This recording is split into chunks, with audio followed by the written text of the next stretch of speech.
Hey everyone, welcome back to our channel Econ and Light. Econ and Light में आप सबका स्वागत है। एक ये कमेंट आया था जब जब हमने जेड टेस्ट वाला लेक्चर अपलोड करा था, तो उसमें आया था कि एफ टेस्ट से रिलेटेड भी कंटेंट प्रोवाइड करिए, वीडियो डिटेल में लेके आइए।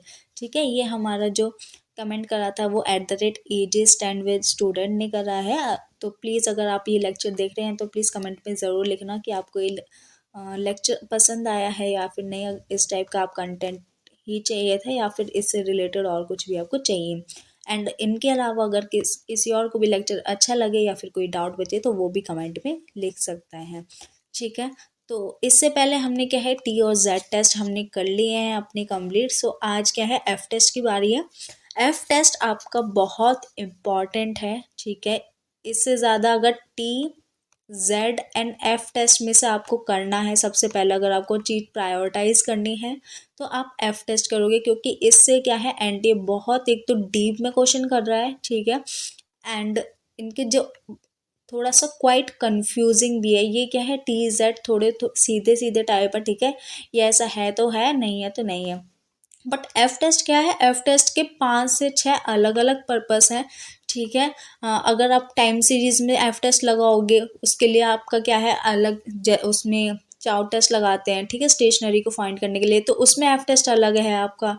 अगर आपको अनोवा लगाना है, ठीक है, ऑन अनोवा के बेसिस पे अगर आपको एफ टेस्ट लगाना है तो एफ टेस्ट का अलग फॉर्मूला है। ओवरऑल सिग्निफिकेंस का देखना है तो उसके लिए अलग टेस्ट है। अगर आपका न्यू कोफिशिएंट आपके मॉडल में ऐड हुआ है तो उसके लिए कौन सा एफ टेस्ट लगाओगे। ठीक है, अगर आपका रिस्ट्रिक्टेड मॉडल है तो रिस्ट्रिक्टेड मॉडल के लिए कौन सा एफ टेस्ट लगेगा। तो इनके लिए क्या है अलग अलग एफ टेस्ट हैं, एंड इसलिए थोड़ा सा कंफ्यूजिंग बन जाता है कि कौन सा एफ टेस्ट हमारा ठीक है। एंड एनटीए ने इससे क्वेश्चन भी पूछा हुआ है, 4-5 जो आपको एफ टेस्ट दे देते, ऑप्शन में 4 एफ टेस्ट थे, उसमें से पूछा था कि कौन सा फॉर्मूला एफ टेस्ट का सही नहीं है। तो वहाँ से क्या है डिमांड बहुत ज़्यादा बढ़ चुकी है एफ टेस्ट की। तो इसकी वजह से ये क्या है एक थोड़ा सा सिंप्लीफाई करने के लिए मैंने क्या है इसको 4-5 अलग अलग एफ टेस्ट है। ठीक है, अलग अलग एफ टेस्ट के अलग अलग वीडियो आएंगी। एक वीडियो में एक एफ टेस्ट क्लियरिफाई करूंगी एंड उससे रिलेटेड किस टाइप का क्वेश्चन आया, जिससे आपको क्लैरिटी हो जाए कि कौन सा एफ टेस्ट है, उसका कैसा फॉर्मूला है एंड इसका पर्पस क्या है। बिकॉज अगर इसकी इतनी डिमांड है तो ये टॉपिक आपका इतना ही क्लैरिफाई होना चाहिए। स्टार्ट करते हैं अपने फर्स्ट एफ टेस्ट के फर्स्ट फॉर्मूले से, जो कि है हम क्या है overall significance of the sample regression लगा लो, रिग्रेशन मॉडल लगा लो। ठीक है, या फिर partial correlation coefficient peer partial correlation not correlation coefficient अगर आपको करने हैं एफ टेस्ट लगाना है तो उसके लिए भाई आपका सेम ही फॉर्मूला होगा। इसमें हम क्या अज्यूम करते हैं, ये सबसे पहले एफ टेस्ट किस में यूज़ हो रहा है आपका multiple regression model. Multiple regression model पहले मैं इस पे वीडियो बनाना चाह रही थी, बट इससे इतने क्वेश्चन आए नहीं है। तो इसमें क्या होता है, जैसे आपका सिंपल इक्वेशन होती है, ठीक है, इससे इसमें आपके बस जो ये पैरा कोफिशिएंट है इनकी वैल्यू ज़्यादा बढ़ जाती है। उसमें क्या होता था, एक आपका इंटरसेप्ट टर्म है उसको अल्फा ले लेते हैं, एक आपकी स्लोप की टर्म होगी, एक वेरिएबल हो जाता है x1। ठीक है, एंड फिर क्या हो जाती है एरर टर्म हो जाती थी। इनके बेस पे आपको y निकालना था डिपेंडेंट वेरिएबल में, dependent variable. But multiple variable में क्या होता है, यहाँ पे एक अल्फा होती है इंटरसेप्ट टर्म, ठीक है, बीटा 1 हो जाता है एंड x1 हो जाता है। अगेन दूसरा आ जाता है आपका बीटा 2 हो जाएगा एंड x2। इसमें क्या है वेरिएबल्स आपके बढ़ जाते हैं, 2 या फिर 2 से ज़्यादा वेरिएबल होते चले जाते हैं। तो इनके लिए हम क्या है एफ टेस्ट लगाते हैं एंड एफ टेस्ट भी आपके अलग अलग होते हैं। तो इसमें क्या करते थे हम, क्या है सिंपल टी टेस्ट लगाते थे या जेड टेस्ट लगाते थे अपने सैंपल के बेस पे। अगर आपको इंडिविजुअल आपको ये करना है तो इसमें भी आप टी टेस्ट लगा सकते हो या फिर जेड टेस्ट लगा सकते हो। बट अगर आपको देखना है कि सारा का सारा मॉडल सिग्निफिकेंट है या फिर नहीं है, तो उसके लिए आप क्या है एफ टेस्ट लगाओगे। ठीक है, इसमें क्या है हम फोकस कर रहे थे अपना इंडिविजुअल अगर आपको रिग्रेशन कोफिशिएंट लगाना है तो अगेन आप टी या फिर जेड टेस्ट लगाओगे, चाहे वो आपका सिंगल इक्वेशन है या फिर मल्टीपल इक्वेशन है। ठीक है, मल्टीपल कोफिशिएंट इक्वेशन है। अगर आपको साइमल्टेनियसली देखना है कि ये जितने भी कोफिशिएंट हैं आपके मॉडल में वो इक्वल टू 0 हैं। तो इसको चेक करने के लिए आप क्या कर रहे हो, ओवरऑल सिग्निफिकेंस देख रहे हो कि आपके पैरामीटर जो हैं, आपके वेरिएबल जो हैं वो ओवरऑल कितने सिग्निफिकेंट है आपके मॉडल में। ठीक है, इसमें हम क्या नल हाइपोथेसिस अज्यूम करते हैं कि हमारा जो है β2 एंड β3 आपस में इक्वल है एंड दोनों ही आपके क्या हैं, 0 हैं। ठीक है, तो इसमें भी ओवरऑल सिग्निफिकेंस चेक करने के लिए दो फॉर्मूले आ जाते हैं। एक आपका फॉर्मूला होता है जिसको आपको डिटरमाइन करना है इंडिपेंडेंट वेरिएबल को एज अ ग्रुप। वो क्या है, अच्छी तरह से एक्सप्लेन कर पा रहे हैं वेरिएशन को। जितने भी आपके इंडिपेंडेंट वेरिएबल एक ग्रुप में आप देख रहे हो, एक ग्रुप को आप मेजर कर रहे हो, उसमें देख रहे हो कि वो वेरिएशन को एक्सप्लेन कर पा रहे हैं डिपेंडेंट वेरिएबल में या फिर नहीं। तो उसके लिए आप क्या है, ये वाला एफ टेस्ट फॉर्मूला लगाओगे। मैं हाईलाइट कर देती हूँ। सो एफ टेस्ट क्या है, F test is equal to MSR। ठीक है, ये डिवाइडेड बाय है। ठीक है, MSR that is mean square regression upon में MSE, जिसको हम मीन स्क्वायर एरर भी बोल देते हैं। यहाँ से आपको दिख जाएगा MSR क्या है, मीन स्क्वायर रिग्रेशन है। ये आपका मेजर कर रहा है वेरिएंस, जो कि एक्सप्लेन कर रहा है आपके मॉडल ने, रिग्रेशन मॉडल में। एंड MSC क्या है, मीन स्क्वायर एरर है, जो कि वेरिएंस है आपका रेसिडुअल का। जितने भी आपके रेसिडुअल है, जिसको हम म्यू से डिनोट करते हैं। ठीक है, आई होप आपको याद होगा अब तक। तो उसका जितना भी वेरिएंस है उसको हम क्या बोलते हैं, MSE बोलते हैं। अब MSR और MSE भी आपको कैलकुलेट करने पड़ते हैं। ठीक है, MSR क्या होता है आपका, MSR को आप कैसे कैलकुलेट कर सकते हो, एक तो RSS से, RSS या फिर SSR आप दोनों बोल सकते हो। ठीक है, ये सम ऑफ स्क्वायर ऑफ रिग्रेशन होता है। अगर आगे लग गया तो रिग्रेशन सम ऑफ स्क्वायर हो गया। ये क्या है, आपका टोटल वेरिएशन है डिपेंडेंट वेरिएबल में, जो कि आपके रिग्रेशन मॉडल ने आपका एक्सप्लेन करा है। बाय डिवाइड करोगे आप K-1 से, मतलब कि जितने भी पैरामीटर्स आपके मॉडल में, एंड K में अगर आप इंक्लूड कर रहे हो इंटरसेप्ट टर्म, तो आपके यहाँ पे डिग्री ऑफ फ्रीडम, ये क्या है, डिग्री ऑफ फ्रीडम है इसकी। ठीक है, K-1 अगर इंटरसेप्ट इंक्लूड है तो K-1 डिग्री ऑफ फ्रीडम होगी। ठीक है, अगर आपकी इंटरसेप्ट टर्म एक्सक्लूड है तो ये जो माइनस है वो हट जाएगा, क्योंकि जो वेरिएबल हैं हमारे, सिर्फ जो हमारे स्लो पैरामीटर है उनके साथ होते हैं। तो इसकी क्या डिग्री ऑफ फ्रीडम हो जाएगी, यहाँ पे सिर्फ K हो जाएगी।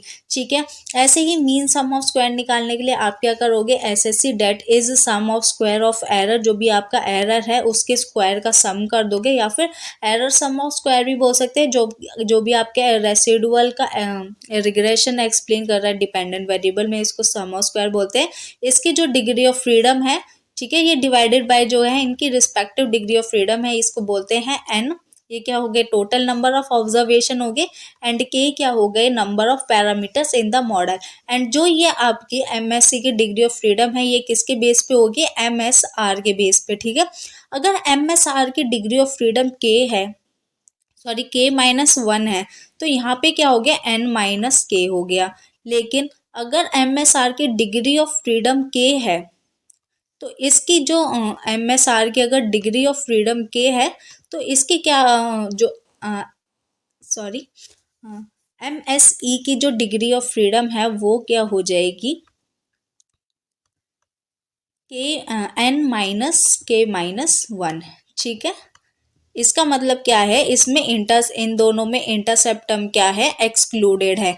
अगर इंक्लूडेड है इंटरसेप्टम मीन्स अल्फा, जिसको आप करते हैं जिसके साथ कोई भी वेरिएबल नहीं होता, तो ये चीज़ आप यहाँ से नोट कर सकते हैं। ठीक है, फिर इसका क्या है, ये स्टेप हैं, अगर आपको करने हैं तो आप देख लेना क्या है वो। ये आपको पहले सम ऑफ स्क्वायर करना है, रेसिडुअल को कैलकुलेट करना है, फिर एरर का सम ऑफ स्क्वायर कैलकुलेट करना है, फिर MSR करना है, MSC करना है, फिर F टेस्ट लगाना है, फिर जो भी आपकी F की वैल्यू आएगी, क्रिटिकल वैल्यू, उसको F डिस्ट्रीब्यूशन टेबल से कंपेयर करना है, फिर आपको रिजल्ट यहाँ से निकालना है। बस यही है। ठीक है, सो आई होप आपको यहाँ पे ये वाला फॉर्मूला समझ आया होगा, MSR वाला, MSE वाला। अगर आपको ओवरऑल सिग्निफिकेंस निकालना है एंड आपको क्या देखना है, आपको देखना है कि जो आपके independent variable as a group आपका वेरिएशन एक्सप्लेन करना है आपको, तो आप कौन सा फॉर्मूला लगाओगे, आप लगाओगे mean sum of square divided bye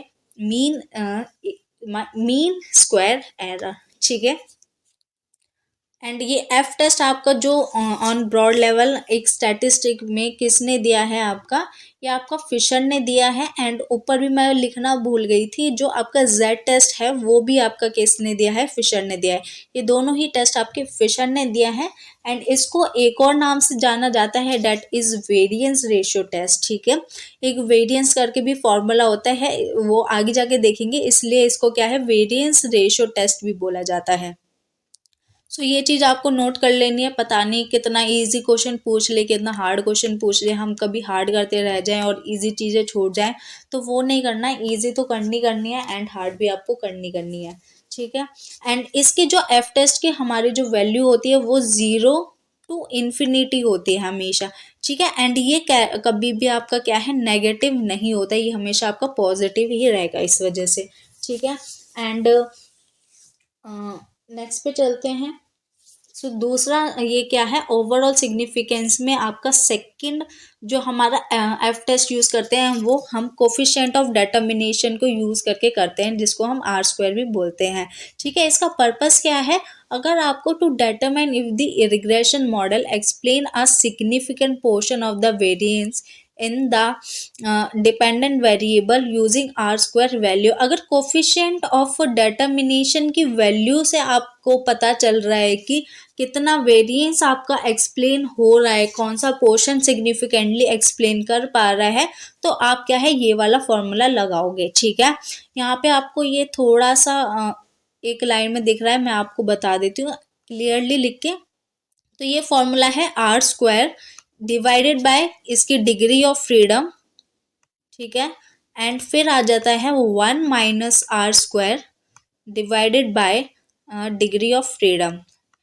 are square की डिग्री ऑफ फ्रीडम यहाँ पे क्या है, डिग्री ऑफ फ्रीडम है k-1, एंड यहाँ पे 1 माइनस आर स्क्वायर की डिग्री क्या है, n-k। ठीक है, सो आर स्क्वायर क्या है, कोफिशिएंट ऑफ डिटर्मिनेशन है, के क्या है, नंबर ऑफ पैरामीटर, कितने पैरामीटर हैं, एंड यहाँ पे अगेन आपका क्या है, इंटरसेप्ट टर्म इंक्लूडेड है। ठीक है, वही अगर इंटरसेप्ट टर्म एक्सक्लूड होता तो वो ऊपर वो के हो जाता एंड नीचे n-k-1 हो जाता। ठीक है, एन क्या हो जाएगा, नंबर ऑफ ऑब्जर्वेशन है। ठीक है, आपको क्या कैलकुलेट करना है, पहले आपको कोफिशिएंट ऑफ डिटर्मिनेशन कैलकुलेट करना है, फिर एफ टेस्ट लगाना है। ठीक है, फॉर्मूला यूज करके आप वैल्यू को निकालना है, वैल्यू को निकाल के उसकी क्रिटिकल वैल्यू निकाल के आप डिस्ट्रीब्यूशन टेबल से आप क्या है, रिजल्ट को यहाँ से निकालोगे। सो ये दो तरह के ओवरऑल सिग्निफिकेंस आप पता कर सकते हो। अगर आपके पास कोफिशिएंट ऑफ डिटर्मिनेशन की वैल्यू है तो आप ये वाला फॉर्मूला लगाएंगे। एंड आपके पास क्या है, अगर आपके पास एक ग्रुप है, इंडिपेंडेंट वेरिएबल का एक ग्रुप है, एंड आपको उससे चेक करना है कि आपकी एफ टेस्ट की वैल्यू क्या निकल के आएगी, तो आप ये वाला फॉर्मूला लगाओगे।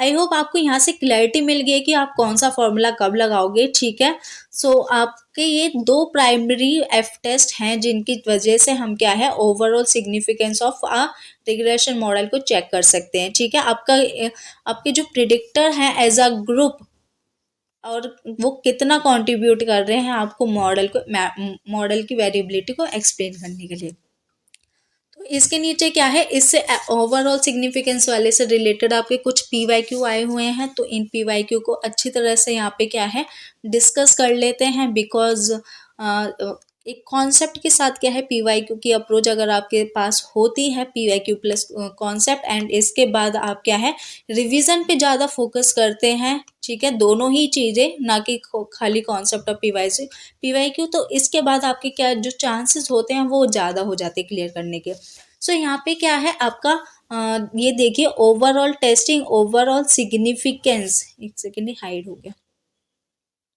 सो ये मैचिंग में आया था। ठीक है, आपका आई थिंक 2022 में आया है ये वाला क्वेश्चन। अगर आपको ओवरऑल सिग्निफिकेंस मैच करने तो आप किससे करोगे, यहाँ पे कंफ्यूजिंग क्या था अगर आपने रिवीजन नहीं करी। ये आपका टेस्ट करना है ओवरऑल सिग्निफिकेंस, ठीक है। एंड एक आपको टेस्ट करना है testing the significance of a regression coefficient. So यहाँ पे आप क्या है थोड़ा सा कंफ्यूज हो सकते थे कि एफ टेस्ट कौन से में लगेगा, ए में आएगा या फिर सी में आएगा। एक बार ऑप्शन देख लेते हैं। ए का अगर आप दोनों में कंफ्यूज हो, ए का थर्ड या फिर सी का थर्ड होगा। सो यहाँ पे देख लेते हैं, ए का थर्ड आपका एक ही ऑप्शन है, तो यहाँ से आपका क्लियर हो जाता। बट अब क्या है, अब इस टाइप के क्वेश्चन नहीं निकल के आ रहे हैं, अब कंफ्यूजिंग है। तो यहाँ से आपको क्लैरिटी होनी चाहिए, जो आपका ओवरऑल सिग्निफिकेंस है वो आप एफ टेस्ट से करोगे।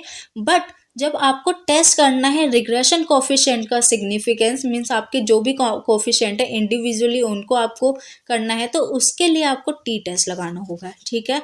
तो यहाँ से आप थोड़ा सा क्लियर कर लीजिए चीज़ें।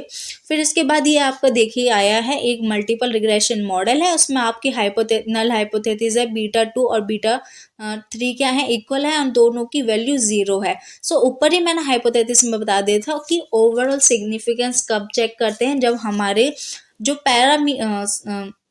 पैरामीटर्स हैं वो सब इक्वल हैं और उनकी वैल्यू क्या है 0 हो। तो इसके लिए आपको बताना है कौन सा टेस्ट आप यूज़ करोगे। सो अभी हमने क्लैरिफाई करा है, यहाँ से हम एफ टेस्ट लगाएंगे। सो इसमें तो आपको कोई डाउट नहीं आना चाहिए। एंड ये आपका रिसेंट जो दिसंबर 2024 वाला एग्ज़ाम हुआ था ना, नहीं दिसंबर 2023 वाला एग्ज़ाम हुआ था, उसमें आया था। एंड ये वाला आपका सबसे हार्ड माना जाता है इकोनोमेटिक्स में भी, ठीक है। तो इसी में देखिए थोड़ा सा ये ट्रिकी है, आपको इजी लग रहा होगा कि आपको सिर्फ डिग्री ऑफ फ्रीडम पता हो तो आप निकाल लोगे, बट नहीं। क्वेश्चन पढ़ते हैं एक बार कि क्या ट्रिकीनेस है। इसमें है in a regression of a dependent variable on intercept, ठीक है, एक इंटरसेप्ट दे रखी है एंड के बोला है आपके अदर इंडिपेंडेंट वेरिएबल है। मीन्स यहाँ पे के में क्या है आपकी जो इंटरसेप्ट टर्म है वो क्या है, एक्सक्लूडेड है, ठीक है, एक्सक्लूड है इसमें। सो हमने ऊपर फॉर्मूला देखा था, जब हमारी इंटरसेप्ट टर्म इंक्लूड थी तो हमारी डिफरेंट डिग्री ऑफ फ्रीडम आ रही थी। जब हमारे इंटरसेप्ट टर्म हमारे इंडिपेंडेंट वेरिएबल में इंक्लूड थी तो अलग डिग्री ऑफ फ्रीडम आ रही थी। तो यहाँ से क्लैरिटी आपको क्या है पता करनी बहुत इंपॉर्टेंट है। आई होप आपने अब तक ये देख लिया है और आप इन्हीं चीज़ों को फाइंड कर रहे थे, इतनी ही क्लियर चीज़ों को फाइंड कर रहे थे। अगर नहीं करा और ये लेक्चर देख रहे हो तो यहाँ से क्लैरिटी ज़रूर लेके जाना, ठीक है। इसको आपको क्या है, इसमें आपकी एन नंबर ऑफ ऑब्जर्वेशन बता रखी है, ठीक है। फिर आपको न्यूमरेटर और डिनोमिनेटर की डिग्री ऑफ फ्रीडम बतानी है किसके लिए, अगर आपको overall significance of the regression F test लगाना है, ठीक है। एफ टेस्ट फॉर्मूला लगाना है बट उसमें उसकी डिग्री ऑफ फ्रीडम निकालनी है। तो यहाँ पे हम क्या होता है, हमारा जितने भी वेरिएबल चीज़ें हैं, वेरिएबिलिटी है, उसमें क्या है हमारी एक टोटल सम ऑफ स्क्वायर होता है। इसमें हम क्या है एक्सप्लेन सम ऑफ स्क्वायर निकालते हैं, ठीक है, इससे। एंड इससे फिर क्या निकालते हैं, रिग्रेशन सम ऑफ स्क्वायर निकालते हैं। सो जो हमारी टोटल सम ऑफ स्क्वायर है इसकी हमारी डिग्री क्या होती है, n-1 होती है, ठीक है, n-1। एंड इसके क्या होते हैं, जितने भी आपके जैसे कि यहाँ पे आपको दे रखा है एन ऑब्जर्वेशन, अगर ये 9 होती है तो टोटल एक्स में -1 कर देते, तो यहाँ पे आपका क्या आ जाता है, 8 आ जाता, ठीक है।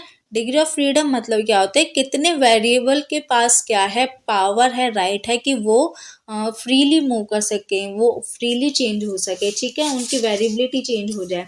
तो ये आपकी डिग्री ऑफ फ्रीडम होती है। सिर्फ यहाँ पे एक के पास है और रिजिड क्या रहेंगे, 8 वेरिएबल्स आपके रिजिड रहेंगे, एक को ही आप चेंज कर सकते हो। तो TSS की डिग्री ऑफ फ्रीडम होती है n-1। फिर हम क्या है रेसिडुअल सम ऑफ स्क्वायर निकालते हैं। इसकी डिग्री ऑफ फ्रीडम कैसे निकालते हैं, n-k, ठीक है।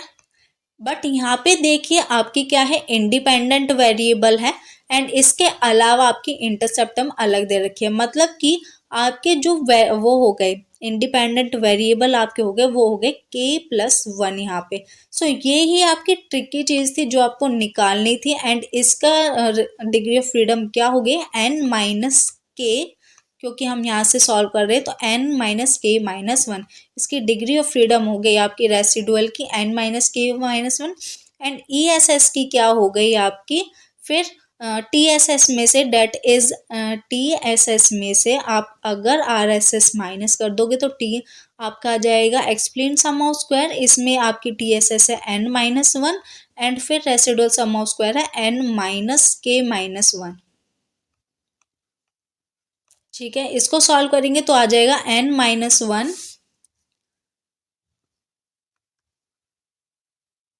एक सेकेंड थोड़ा सा अजीब सा हो गया ना। सो एन माइनस वन, फिर माइनस में एन प्लस का के हो गया क्योंकि हम यहाँ पे ब्रैकेट सॉल्व कर रहे हैं, एंड ये अगेन प्लस का हो गया वन।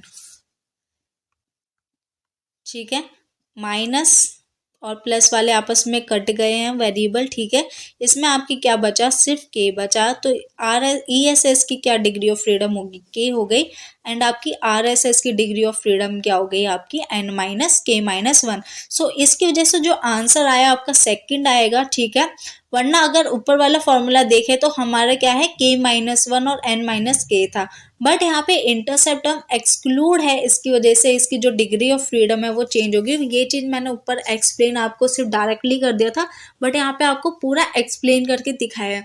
तो इससे आपका एक और फॉर्मूला निकल गया।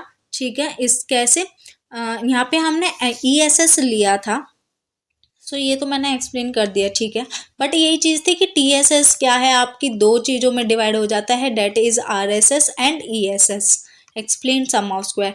एंड इसकी डिग्री ऑफ फ्रीडम को नीचे मैंने नीचे अच्छी तरह से एक्सप्लेन कर दिया है। अगर आपको यहाँ पे ये डाउट क्लियर है या फिर आपको बिल्कुल क्लियर हो चुका है कि इसकी सेकंड ऑप्शन कैसे है, फर्स्ट क्यों नहीं, तो आप यहाँ वीडियो को लाइक कर देना। ठीक है, एंड आपको नहीं क्लैरिफाई हुए हैं चीज़ें या फिर आपको कुछ डाउट हुआ है या फिर आपको कोई और आपका कोई और सजेशन है, कुछ और चीज़ें आपको पसंद आई है या फिर कुछ और आपको कुछ भी वीडियो में अच्छा लगा है तो वो कमेंट करके बता देना। अगर आपको लगता है कि ये बेनिफिशियल है तो वो भी कमेंट करके लिख देना। अगर आपको लगता है कि इसमें कुछ एरर है लेक्चर में तो वो भी आप कमेंट करके लिख सकते हो।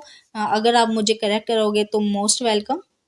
ठीक है, एंड अगर आपको वीडियो अच्छी लगी है तो लाइक करके जाना, एंड चैनल पे नए हो वीडियो अच्छी लगी है तो सब्सक्राइब करना। अगर आपको डेली ऐसी लेक्चर चाहिए, एंड आप इसको क्या है अपने दोस्तों के साथ शेयर भी कर सकते हैं। सो आई होप आपको अच्छा ही लगा होगा, एंड ऐसे ही इसका जो पार्ट टू आपका कल लेके आऊँगी। ठीक है, ऐसे ही चीज़ों को क्लैरिफाई करूँगी, अलग अलग ब्रेक ब्रेक करके टॉपिक यहाँ पे समझाया जा रहा है जिससे क्लैरिटी ज़्यादा हो। भले ही हम कम पढ़ रहे हैं बट वही टॉपिक पढ़े जो बहुत इंपॉर्टेंट है, एंड उनकी क्लैरिटी आपके पास उतनी होनी चाहिए। सो मिलते हैं कल के वीडियो में। Okay, thank you, bye bye.